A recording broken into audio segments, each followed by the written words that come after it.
0.0 work done. 0 work done कब होगा बेटा? As W is F S cos theta होता है, यही फार्मूला चलेगा बेटा, ध्यान रखना वर्क डन में एफ एस कोस थीटा होता है when theta is right angle. Theta right angle का मतलब है थीटा 90 डिग्री होगा, तो W is equal to F S cos 90, cos 90 की वैल्यू होती है 0, तो डब्ल्यू क्या होगा? एफ तो 0 है नहीं, एस भी 0 नहीं है, कोस 90 क्या होगा? 0 होगा, वर्क डन इज 0। तो बेटे यहाँ पे फोर्स 0 हो सकता है, डिस्प्लेसमेंट 0 हो सकता है, थीटा 0 हो सकता है, एक भी फिजिकल क्वांटिटी में से 0 है तो वर्क डन क्या होगा? आपका 0 होगा।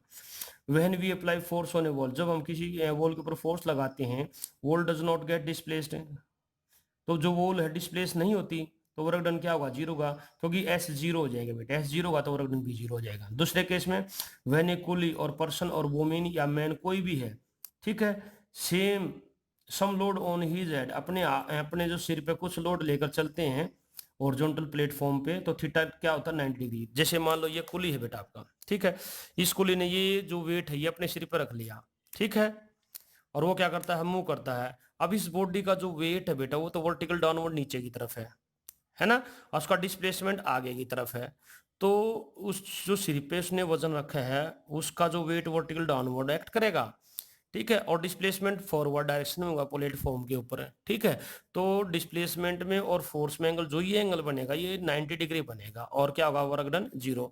लेकिन ये फिजिकली देखा जाए, ठीक है, तो ऐसा हम देखेंगे भी काम तो कुछ हुआ है, लेकिन अगर फिजिक्स की टर्म में हम देखें ना इसको, ठीक है, तो क्या हुआ? वर्क डन 0 हुआ है, ठीक है, कोई डाउट है? ठीक है। When a body is moving in a circular path, जब कोई बॉडी की सर्कुलर पाथ में मूव करती है, तो सेंट्रीपिटल फोर्स आपने पढ़ा बेटा, सेंट्रीपिटल फोर्स की डायरेक्शन तो होती है centre of the circular path है, ठीक है, और जो डिस्प्लेसमेंट की जो डायरेक्शन होती है वो tangent to the circular path at any point tangent होती है, तो फोर्स में और डिस्प्लेसमेंट में एंगल कितना हुआ? 0 डिग्री ना 90 डिग्री हुआ, तो कोस 90 0 होगा। तो वर्क डन कब 0 हो सकता है? या तो बेटा आपका एफ 0 या एस 0 या कोस 90 0, ठीक, कोस 90 की वैल्यू तो 0 ही होती है ना। Tension acting in the string of a simple pendulum is always perpendicular to the displacement of the bob, so work done by the tension is always 0। जब हम किसी स्टोन को बेटा रस्सी से बांध के और घुमाते हैं ना, ठीक है, या हम कह सकते हैं एक एग्जांपल और ले सकते हैं, जैसे ये देखा आपने पेंडुलम का एग्जांपल दिया है, पेंडुलम के अंदर जो उसकी स्ट्रिंग होती है, ठीक है, एक बॉब और जो स्ट्रिंग को ज्वाइन कराते हैं, जब हम बॉब को बांधते हैं, ठीक है, और उस स्ट्रिंग के अंदर टेंशन की डायरेक्शन हो तो डिस्प्लेसमेंट की डायरेक्शन क्या होती है? वो 90 डिग्री पे होती है, तो work done by the tension is always 0, तो वर्क डन क्या होगा? 0 होगा आपका, ठीक है, कोई डाउट है? ठीक है, तो tension acting in the string of a simple pendulum is always perpendicular to the displacement of the bob, so work done by tension is always 0, ठीक है। जब हम किसी स्टोन को बांध के रस्सी से स्ट्रिंग से बांध के घुमाते हैं ना, तो सेंट्रीपिटल फोर्स तो सेंटर की तरफ लगेगा, और जो उसका डिस्प्लेसमेंट है वो tangent to the circular path at an instant of time, तो दोनों आपस में 90 डिग्री पे होंगे, फोर्स भी और डिस्प्लेसमेंट, तो वर्क डन क्या होगा? 0।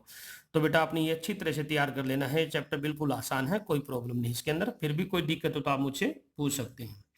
अब work done by variable force, variable force वो फोर्स होता है जब फोर्स का मैग्नीट्यूड हम चेंज करते हैं, कहीं पे फोर्स कम लगा दिया, कहीं पे हमने ज्यादा लगा दिया, जब फोर्स वेरी करता है तो work done by variable force कहेंगे। अगर फोर्स हमारा कांस्टेंट लगाते हैं तो उसको बोले work done bye constant force कहेंगे। जैसे एक हमने किसी बॉडी के ऊपर, मान लो ये बॉडी है, ठीक है, हमने इसके ऊपर 5 न्यूटन का फोर्स लगा रहे हैं कंटिन्यूसली 5 न्यूटन, तो कांस्टेंट फोर्स होगा, work done bye constant force होगा। अब इस पे कभी तो हमने 3 न्यूटन फोर्स लगा दिया, कभी 2 न्यूटन फोर्स लगा दिया, कभी 1 न्यूटन फोर्स लगा, कभी फोर्स लगाया नहीं, तो इस केस में जो वर्क डन होगा बेटा वो कैसा होगा? आपका work done by variable force. Clear है? We have to calculate work done in moving the body from A to B under the action of variable force. हमने किसी बॉडी को डिस्प्लेस करना है ए से बी, और हमने फोर्स अप्लाई कर दिया उस पे, ए से बी तक हम फोर्स अप्लाई करती हैं। पहले केस में फोर्स अप्लाई करता, मान लो ये एक्स डायरेक्शन है, ठीक है, और ये वाई डायरेक्शन, ये नहीं कि फोर्स हमने वाई की डायरेक्शन में लगाया, नो, ये तो सिर्फ रेक्टेंगुलर कंपोनेंट्स हैं बेटा आपके, rectangular coordinate system of axis है बेटा आपका, ये एक्स एक्सिस है, वाई एक्सिस है। जैसे आप सिस्टम ऑफ 3 कोऑर्डिनेट एक्सिस पढ़ा था, तो हम यहाँ पे 3 कोऑर्डिनेट्स ना बना के 2 कोऑर्डिनेट्स बना लेते हैं, ठीक है, तीसरा बनाना बना सकते हैं आप इसमें, अगर हम फोर्स स्पेस के अंदर लगाते हैं तो ये फोर्स हमारा किसी प्लेन के अंदर किसी बॉडी को हम मूव कराते हैं। प्लेन जहाज नहीं होता बेटा, वो प्लेन नहीं, प्लेन का मतलब है टू डायमेंशनल फिगर। ठीक है, अब जब हम किसी बॉडी पे फोर्स लगाते हैं, ठीक है, मान लो ए से बी तक हमने डिस्प्लेसमेंट किया ऑब्जेक्ट के अंदर, किसी बॉडी के अंदर, ठीक है, वहां पे फोर्स का मैग्नीट्यूड था, पहले फोर्स लगा था हमें एडी, यानी कि इतना फोर्स लगाया पहले हमने, फिर इतना लगा, फिर इतना, फिर इतना, फिर यहाँ मैक्सिमम फोर्स यहाँ जाके लगाया हमने। ठीक है, जब बॉडी बी पॉइंट पे है, तो हम जब हमने वर्क डन निकालते हैं वेरिएबल फोर्स के कारण, तो जो हमारे पास ग्राफ बनता है बेटा, इस ग्राफ के अंदर हम कोई इनफाइनाइट साइमल स्मॉल स्ट्रिप लेंगे, एरिया की स्ट्रिप लेंगे। ठीक है, मान लो पी क्यू और आर एस एक एरिया एलिमेंट ले लिया हमने। ठीक है, इसका भी ऐसे ऐसे स्ट्रिप बहुत सारी बनेगी, यहाँ भी बनेगी, बहुत सारी स्ट्रिप बनेगी बेटा आपकी, हमने एक ले ली स्ट्रिप। ठीक है, उस स्ट्रिप की जो थिकनेस वो क्या मान ली, ये dx मान लिया हमने, क्या मान लिया, dx।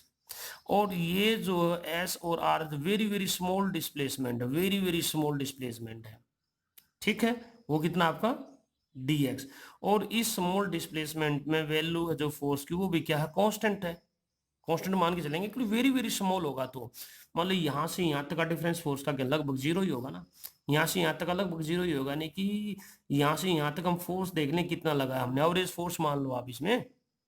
ठीक है, तो वर्क डन क्या होगा, ए से बी तक जो बॉडी को लेकर जाते हैं, तो W is equal to F D X. ठीक है, ऐसी बहुत सारी स्ट्रिप्स हैं, सबसे पहले स्ट्रिप का एरिया निकालेंगे हम। ठीक है, पी क्यू डी एक्स है, force acting along the direction of the displacement D x. हमने फोर्स लगाया यहाँ से फोर्स लगाना शुरू किया, यहाँ तक लगभग फोर्स कांस्टेंट रहता है, तो वर्क डन कितना होगा, small amount of work done in moving the body. जब किसी बॉडी को हम पी से क्यू पर लेकर जाते हैं तो वर्क डन होगा स्मॉल, क्योंकि स्मॉल डिस्प्लेसमेंट के लिए वर्क डन होता है स्मॉल। तो डी डब्ल्यू क्या हो जाएगा, एफ इंटू डी एक्स है। तो एफ की वैल्यू क्या है, यहाँ से एफ की वैल्यू देखो, पी इंटू पी एस हो जाएगा ना, इतना मैग्नीट्यूड पी एस। ठीक है, इंटू डी एक्स कितना है, डी एक्स कितना आपका S R, P S into P Q. ठीक है, P S into P Q कह सकते हैं, ठीक है, या P S into S R कह सकते हैं, क्योंकि लगभग ये दोनों बराबर होंगे आपके। तो यहाँ पे एरिया ऑफ द स्ट्रिप, इस स्ट्रिप का एरिया बन जाएगा पी क्यू आर एस। ठीक है, यानी कि वर्क डन किसके बराबर है, area of the strip from P to Q. ठीक है, अब हमने ए से बी निकालना वर्क डन, तो ऐसी ऐसी स्ट्रिप, बहुत सारी स्ट्रिप बनेंगी बेटा, तो सभी का एरिया निकाल के सभी को ऐड करेंगे। वो जो एडिशन है, इस कुछ को किस में कन्वर्ट करेंगे हम, इंटीग्रेशन में। ठीक है, W is equal to A to B F D X, integration करेंगे, तो एफ डी एक्स क्या है, एफ डी एक्स, ये area of the strip P Q R S है ना, जो एफ डी एक्स था हमारे पास क्या था, area of the strip P Q R S, लिख सकते हैं ना। तो ये जो भी इस एरिया का जब हम इंटीग्रेशन करेंगे, ठीक है, यानी कि टोटल एरिया, इंटीग्रेशन का मतलब है इसकी टोटल वैल्यू निकालेंगे जब ए से बी तक, तो ए बी से बी तक होगा जो वर्क डन किसके बराबर हो जाएगा, जब हम इंटीग्रेशन करेंगे तो डी डब्ल्यू से डी हट जाएगा, तो डब्ल्यू बचेगा ना, W is equal to F D X. ठीक है, तो हमने इंटीग्रेशन किया, तो W is equal to area of the strip P Q R S का इंटीग्रेशन कर दिया, तो यानी कि टोटल एरिया आ जाएगा ए बी सी डी का जो पोर्शन है नहीं, ये पूरा पूरा एरिया किसके बराबर होगा, वर्क डन के बराबर होगा ना। तो एरिया ऑफ द ग्राफ क्या होगा, A B C D A, A B C D A.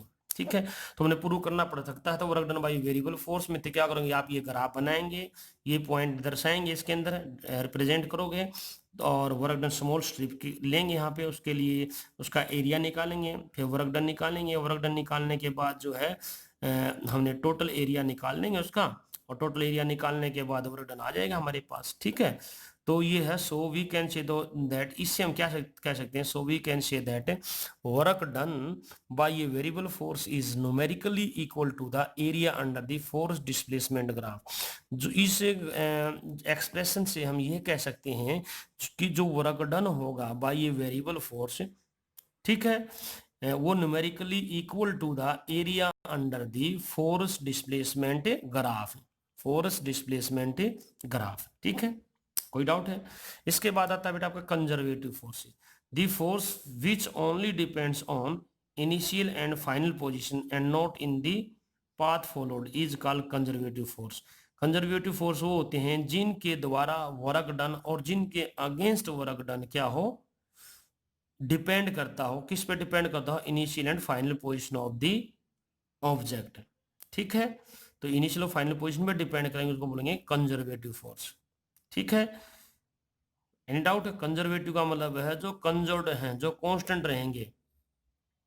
The force which only depend on initial और final position, not on the path followed, is called conservative force. Example है बेटा, gravitational force conservative force है। Force in elastic spring, जो spring होता है जिसको हम खींचते हैं, ठीक है, उसके अंदर भी फोर्स क्या होता है, कंजर्वेटिव होता है। इलेक्ट्रोस्टैटिक फोर्स भी कंजर्वेटिव है, और मैग्नेटिक फोर्सेज भी आपके कंजर्वेटिव। आपसे कंजर्वेटिव फोर्स की डेफिनेशन पूछ सकते हैं, उसके एग्जाम्पल पूछ सकते हैं। ठीक है, आप मेरे को बहुत सारे फोर्स दे दिए जाते हैं और उनसे पूछा जाता है आपको भाई कौन सा कंजर्वेटिव फोर्स है, तो उसको हम सेलेक्ट करना होता है उसमें। ठीक है, उसको हमने फाइंड आउट करना होता है। नेक्स्ट आता है central forces. These forces which acts along the line joining the centres of the charged, ये क्या, सेंटर ऑफ द चार्ज्ड और magnetised bodies is called central forces. जो मैग्नेटिक फोर्सेज हैं, इलेक्ट्रोस्टैटिक फोर्सेज, ग्रेविटेशनल फोर्सेज हैं, वो क्या सारे सारे आपके सेंट्रल फोर्सेज। और जो सेंट्रल फोर्सेज होते हैं वही कंजर्वेटिव फोर्सेज होते हैं। ठीक है, तो सेंट्रल फोर्सेज और कंजर्वेटिव फोर्स, जो सेंट्रल फोर्सेज और कंजर्वेटिव भी होंगे, कंजर्वेटिव होगा तो सेंट्रल फोर्सेज भी होंगे। क्लियर है? तो ये आपने अच्छी तरह ध्यान रख लेना है। सेंट्रल फोर्सेज के एग्जांपल पूछे तो वही देने हैं, कंजर्वेटिव फोर्सेज के एग्जांपल पूछे तो यही देने हैं, आपने इनकी डेफिनेशन याद करनी है। नेक्स्ट आता है बेटा non conservative forces. Non conservative forces, non conservative forces की डेफिनेशन करनी है याद, आपने उसके एग्जांपल करने हैं। The force which depends on the path followed and on the initial and final position or final point of the path is called non-conservative forces। तो non conservative forces किस पे डिपेंड करते हैं बेटा, वो पाथ पे डिपेंड करते हैं, not of the initial and final position. ठीक है,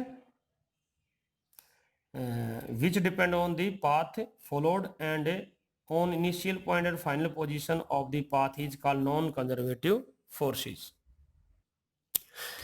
क्लियर है बेटा? नॉन कंजर्वेटिव फोर्स, इसकी डेफिनेशन याद करनी है, इसके example. Conservative non conservative forces कौन से होते हैं? Frictional forces, induction forces. Frictional forces, induction forces are the non conservative. Next, prove that gravitational force is a conservative force.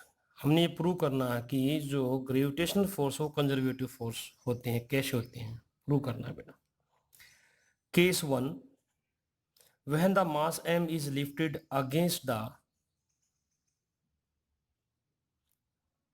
force of gravity, that is when mass m is lifted straight against the force of gravity। जैसे force of gravity की direction बेटे नीचे की तरफ है, हम body को ऊपर की तरफ मूव करा रहे हैं। ठीक है, W is equal to F S cos theta. Work done जो होता है वो क्या होता है, एफ एस कोस थीटा। अगर work done by force of gravity की बात करते तो नेगेटिव होगा। हमने लेकिन फोर्स एफ अप्लाई किया ना ऊपर की डायरेक्शन में। ठीक है, ऊपर की डायरेक्शन में फोर्स अब लगाया हमने कितना, एफ, ऊपर की तरफ, तो एफ एस कोस थीटा होगा। तो एस की वैल्यू क्या है, F S are in the same direction, क्योंकि एफ भी ऊपर की तरफ है, एस यानी कि एच वो भी ऊपर की तरफ है, एस भी ले सकते हो आप, ये जनरल फॉर्मूला है F S cos theta. H हमने हाइट ले रखी है यहाँ पे, इस ऑब्जेक्ट को हमने एच हाइट तक लेके गए हैं फोर्स एफ अप्लाई करके, यानी कि एफ और एच की जो डायरेक्शन है, एफ और एस की जो डायरेक्शन है वो एक ही डायरेक्शन है। थीटा 0 डिग्री होगा, कोस 0 क्या होता है 1 होता है। तो जो फोर्स होगा, फोर्स किसके बराबर होगा, mass into acceleration due to gravity, क्योंकि फोर्स ऑफ ग्रेविटी अगेंस्ट हम फोर्स लगा रहे हैं और अप्लाइड फोर्स के कारण ही हमने वर्क डन निकालना है। तो एफ की वैल्यू कितनी हो जाएगी, एफ इजिकल टू, यहाँ F is equal to M G होता है ना, mass into acceleration due to gravity, तो एफ की value M G H into 1, तो एम जी एच हो जाएगा। सेकंड केस में हम बॉडी को कैसे ले जाते हैं बेटा, पहले केस में वर्क डन हो गया M G H. Second case में हम कहते हैं पहले बॉडी को हमने h1 हाइट तक लेके, फिर हमें डिस्प्लेसमेंट हॉरिजॉन्टल गए, फिर वर्टिकल गए, हॉरिजॉन्टल गए, वर्टिकल गए, यानी किसी पाथ की डायरेक्ट आप इसको यहाँ डायरेक्ट लेके गए थे, यहाँ स्टेप्स में लेके गए थे। ठीक है, और भी हम कैसे ऐसे भी लेके जा सकते हैं, कैसे भी ले जा सकते हैं हम। तो पहले हम वर्क डन निकालते हैं और W1 यहाँ तक ले जाने के लिए, तो M G H one cos 0 हो जाएगा ना, क्योंकि ऊपर की तरफ फोर्स है तो डिस्प्लेसमेंट भी ऊपर की तरफ है, तो यहाँ पे एम जी एच वन हो जाएगा W1। W2 किसके बराबर होगा, F S2 cos theta. S2 ये डिस्प्लेसमेंट आपका, S2 हॉरिजॉन्टल डायरेक्शन में, यहाँ फोर्स और डिस्प्लेसमेंट किस में है, सेम डायरेक्शन में है, बताइए, क्योंकि जो फोर्स लगा रहे हैं हम, फोर्स तो हम ऊपर की तरफ लगा था ना, तो यहाँ पे थीटा क्या हो जाएगा 90 डिग्री, क्योंकि डिस्प्लेसमेंट तो इसकी तरफ है, बॉडी को हम उठा रहे हैं ना बेटा, उठा रहे हैं तो फोर्स किसकी तरफ लगा रहे हैं, वो ऊपर की तरफ है, और डिस्प्लेसमेंट क्या है हॉरिजॉन्टल डायरेक्शन अलोंग है, तो एंगल कितना 90 डिग्री। तो W2 किसके बराबर होगा mg/s2 cos 90, cos 90 क्या होगा 0, तो 0 into something something that is 0, तो W3 क्या हो जाएगा FS3 cos थीटा। अब W3 अब ऊपर की तरफ ले जा रहे हैं, यानी डिस्प्लेसमेंट भी और फोर्स भी एक ही डायरेक्शन में है, तो एंगल 0 डिग्री, एक डायरेक्शन में तो एंगल 0 डिग्री होता है। और अगर फोर्स हमारा ऊपर की तरफ है और डिस्प्लेसमेंट हमारा हॉरिजॉन्टल डायरेक्शन, तो एंगल कितना होगा 90 डिग्री। W3 निकाल लिया हमने, W3 mgs2 हो जाएगा W3, फिर W4 निकालते हैं, W4 यहाँ पे ना ओरिजोनटल में है, ओरिजोनटल ले जाते हैं तो एंगल 90 डिग्री होगा, क्योंकि फोर्स तो ऊपर की तरफ लगा रहे हैं हम, लेकिन डिस्प्लेसमेंट किसकी तरफ है हॉरिजॉन्टल डायरेक्शन में। तो हॉरिजॉन्टल डायरेक्शन ये कंपोनेंट और यहाँ तक ये अपवर्ड डायरेक्शन में है, यानी कि वर्टिकल कंपोनेंट है। जहाँ वर्टिकल है ना बेटा आपका, वहाँ तो क्या होगा कोस 0 डिग्री यानी कि 1 हो जाएगा, और जहाँ और जो इसके लिए वर्क डन है W2 0 है आपका, W4 0 है आपका, ठीक है, W3 भी क्या आपका सॉरी ये W1 ये W2 0 आपका, W3 नॉन जीरो है, W4 0 आपका, फिर W5 आपका 0 नहीं है, ठीक है, ये W4 0 हो जाएगा आपका, और W5 किसके बराबर हो जाएगा mgh3 और W3 क्या है ये mgh2 और W1 क्या है mgh1, 2 और 4 आपके 0 हैं, ठीक है। सभी को हमने ऐड कर दिया, टोटल कर दिया, तो W1 plus W2 plus W3 plus W4 plus W5, तो सभी को जब हमने ऐड कर दिया टोटल वर्क डन कितना हुआ mgh1 plus mgh2 plus mgh3, mg common आ जाएगा, तो h1 plus h2 plus h3 किसके बराबर है h1, ये h2 और ये h3 h के बराबर है, तो क्या हुआ mgh। तो सेकंड केस में भी क्या हुआ आपका mgh है, फर्स्ट केस में सीधे लेके जाते हैं तो भी h आता है, स्टेप्स में लेके जाते हैं तो भी ऐसे ही आता है, अगर हम क्या है इंक्लाइंड प्लेन पे लेके जाएं तो भी हम वर्क डन इतना ही आएगा। कैसे आएगा देखिए, अब force applied on the body mg sine theta, अब देखिए ये बॉडी है, ये इसकी हाइट यहाँ पे लेके जाना हमने, यहाँ से सीधा ऐसे लेके जाएंगे ना, तो फोर्स हमने ऊपर की तरफ लगाना पड़ेगा, फोर्स जब फोर्स ऊपर की तरफ लगाएंगे फोर्स ऑफ फ्रिक्शन नीचे की तरफ होगा mg साइन थीटा, ये थीटा है और इसकी नॉर्मल रिएक्शन आर जाएगी, नॉर्मल रिएक्शन, ये थीटा है तो ये क्या होगा ये भी थीटा होगा, क्योंकि वेट वर्टिकल डाउनवर्ड एक्ट करेगा। ये एंगल कितना बना बेटा, ये आपका 90 है ना ये, ठीक है, तो ये कितना बनेगा, ये 90 माइनस थीटा बनेगा, ये 90 माइनस थीटा बनेगा, ये पूरा क्या 90, तो ये थीटा रह जाएगा ना आपका, यही प्रूव कर लिया हमने। तो जो वर्क डन होगा एफ एस कोस थीटा बनेगा ना, एफ एस कोस थीटा। अब यहाँ पे देखिए W is equal to F S cos theta, F S cos 0 degree, ठीक है, थीटा 0 डिग्री, यानी कि एफ और एस के बीच में जो एंगल है वो कितना हमारे पास 0 डिग्री है, क्योंकि फोर्स ऊपर की तरफ लेके जा रहे हैं ना हम, तो एफ इज इक्वल टू क्या W is equal to F into S हो जाएगा, क्योंकि फोर्स ऊपर की तरफ लगा रहे हैं बेटा, ऊपर बॉडी ऊपर की तरफ जा रही है, डिस्टेंस और डिस्प्लेसमेंट सेम डायरेक्शन में, तो एंगल 0 डिग्री होगा। तो यहाँ पे क्या होगा एफ को निकालेंगे, एफ किसके बराबर है mg साइन थीटा, जो ये एफ है किसके बराबर है mg साइन थीटा के बराबर है, तो यहाँ पे mg साइन थीटा पुट कर दिया, और एस क्या डिस्प्लेसमेंट यहाँ से लेके यहाँ तक ये एस था ना, जो किसके बराबर है एल के बराबर है ना, वो एस है, ठीक है, तो एल पुट कर दिया हमने mgl साइन थीटा। अब mgl को अलग ले लिया हमने, साइन थीटा किसके बराबर है p बटे एच होता है ना साइन थीटा, यानी कि p क्या है एच, p बटे एच, एच क्या है एल, तो एच बाई एल कर दिया हमने, इस साइन थीटा को क्या कर दिया H by L, M G L ऐसे लेगा, साइन थीटा यहाँ से साइन थीटा निकाल दे तो पी बाई एच, पी बटे एच करते हैं ना परपेंडिकुलर बाई हाइपोटेन्यूज, तो यहाँ पे एच बाई एल से एल कैंसिल हुआ तो एम जी एच बचा आपका। तो इस केस में जब साइन थीटा निकाला ए सी बाई बी सी निकाला था ना बेटा हमने साइन थीटा, तो H by L is equal to sine theta, तो एच बाई एल की वैल्यू साइन थीटा होती है, पुट करने के बाद तो ये एमजीएच हो जाएगा। तो पहले केस में सीधे लेके गए तो एमजीएच है, स्टेप्स में लेके गए तो एमजीएच, और इंक्लाइंड प्लेन पे लेके गए तो भी एमजीएच। इसका मतलब है तीनों केस में वर्क डन क्या है सेम है, यानी कि इनिशियल और फाइनल पोजीशन पे ही क्या करता है डिपेंड करता है, not on the path, path पे डिपेंड नहीं किया कि वर्क डन किस में ज्यादा होगा कम होगा, तो जो पाथ पे डिपेंड नहीं करते ना, इनिशियल फाइनल पोजीशन पे ही डिपेंड करते हैं, तो वर्क डन क्या होता है कंजर्वेटिव होता है, यानी कि work done by the conservative force. So the applied force gravitational force is conservative in nature, हमने प्रूव कर दिया है कि सभी केस में वर्क डन बराबर है। Work in moving a body over a smooth inclined plane does not depend upon the slope of the inclined plane, ठीक है, it only depends on height of the inclined plane, inclined plane की height पे ही depend करता है, not on the slope पे depend नहीं करता बेटा। ये इंक्लाइंड प्लेन पर जो वर्क डन करते हैं ना हम, ठीक है, किसी बॉडी को इंक्लाइंड प्लेन पे मूव कराते हैं, वो डिपेंड किस पे करता है, उसकी हाइट पे डिपेंड करता है। इंक्लाइंड प्लेन की जो हाइट है यानी कि एच पे डिपेंड, नॉट ऑन दी किस पे डिपेंड नहीं करता, स्लोप पे डिपेंड नहीं है, स्लोप कितना है, ठीक है, mgh। ये स्लोप आप ऐसे भी ले जा सकते, तो सीधा लेके गए हैं, इतना भी हो सकता था स्लोप, इतना भी हो सकता था, इतना भी हो सकता था, तो इस पर डिपेंड नहीं करता। A weight lifter does work in lifting the body weight off the ground but does no work in holding the weight up। ये कहता है अगर कोई लिफ्टर है किसी वेट को ऊपर उठाता है तो वर्क डन करता है उस केस में, क्योंकि ऊपर उठा रहा तो वर्क डन कर रहा ना मैं, तो डिस्प्लेसमेंट हो रहा है, तो फोर्स भी लगा रहा है, तो सेम डायरेक्शन में वर्क डन है। लेकिन वही वेट लिफ्टर अगर उस बॉडी को उठा के ऐसे खड़ा हो जाए, ऐसे खड़ा हो जाए उठा के, तो वर्क डन क्या होगा बेटा आपका 0 डिग्री, क्योंकि फोर्स तो लगा रहा है वो लेकिन डिस्प्लेसमेंट नहीं है, तो वर्क डन आपका 0 होगा। ठीक है। Positive work on an arbitrary system means a transfer of energy to the system. जब पॉजिटिव वर्क होगा तो एनर्जी की क्या करें हम, ट्रांसफर कर रहे हैं ना, बॉडी को ट्रांसफर कर रहे हैं, यानी कि बॉडी के ऊपर फोर्स लगा रहे हैं, फोर्स लगा रहे हैं तो बॉडी ट्रांसफर होगी तो हमने एनर्जी, अपनी एनर्जी किसको ट्रांसफर की है, किसी बॉडी को तो ट्रांसफर की है, तभी तो मूव करती है। Negative work means transfer of energy from the system. अगर नेगेटिव वर्क डन कब होगा, जब एनर्जी डिसिपेट होगी, एनर्जी ट्रांसफर होगी सिस्टम से, और पॉजिटिव वर्क में एनर्जी ट्रांसफर होगी सिस्टम पे। ठीक है, यानी सिस्टम को एनर्जी दी जाती है तो पॉजिटिव वर्क, और सिस्टम से एनर्जी ली जाती है यानी सिस्टम एनर्जी बाहर की तरफ ट्रांसफर होती है तो वर्क डन नेगेटिव। क्लियर है। तो बेटे आपका ये वर्क का जो पूरा टॉपिक है आपका कंप्लीट होता है। इसके बाद आते हैं हम पावर पे। ठीक है, थैंक यू।